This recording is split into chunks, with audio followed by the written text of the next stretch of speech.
Parents, listen up. Kids, I'm sorry I have to do this to you, but I have to let them in on it.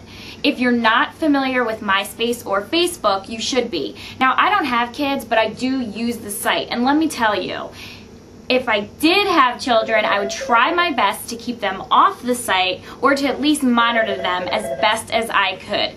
I blush and get totally grossed out by some of the photos people post and the messages. I mean, what are people thinking?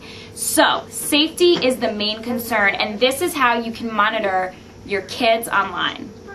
First and foremost, you do not have to be a member to search for profiles on MySpace or Facebook. So that is key. Just go to www.myspace.com and click search. Then type in your child's name. If you find like a million profiles with the same name, narrow your search by zip code.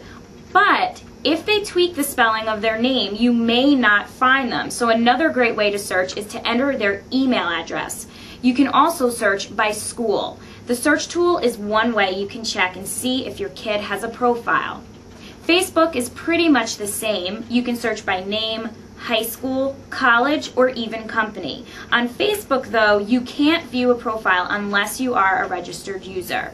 So let's say you find your child's profile. Try clicking on them.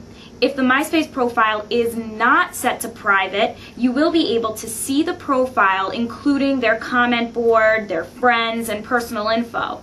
You won't be able to access additional uploaded photos. So let's use my profiles as an example. You search me on Facebook and wait, no profile? Well, that's because I have my profile set on the highest privacy settings possible. And then you search me on MySpace. I show up, you click, but you can't see my profile. It's set to private. If your kid's profile is set to private, that's a good thing. That means they're aware of their surroundings and they don't want people they don't know accessing their personal information. But what should a parent do to gain access? Well, a couple things. First, you could make your own profile and request your son or daughter as a friend.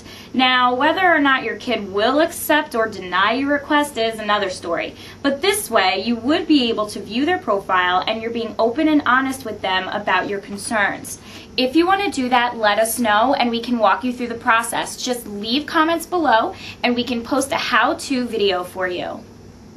Another route is internet tracking software. Programs like NetNanny take screenshots and report to you the sites visited, the messages exchanged. Some programs even track keystrokes so you know what's being typed out. You can see exactly what's happening online. You could also put your computer in a high traffic area in your home, like living room or family room, so your son, daughter is online in plain sight and not behind closed doors.